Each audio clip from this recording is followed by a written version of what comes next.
Atileetota keessaa nama tokko dubbise. Atileetii Qananiisaa Baqqalee mee egaa waa'ee atileet Fayyisaa Lalisaa yeroo darbe Riyootti godhee achumarraan atileetota biraa wajjin biyyatti galuu hin dandeenye innillee dubbateera.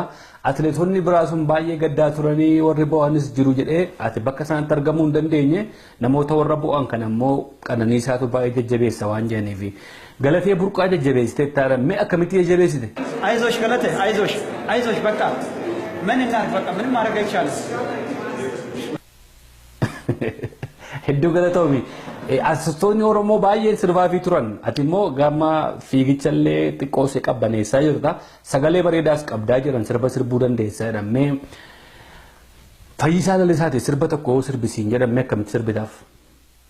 እናት ሀገር ኢትዮጵያ እናት ሀገር ኢትዮጵያ ኢትዮጵያ የኛ እናት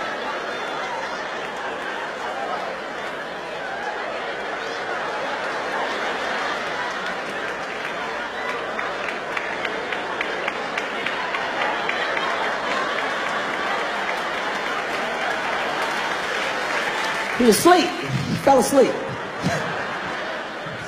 I wish y'all could see him.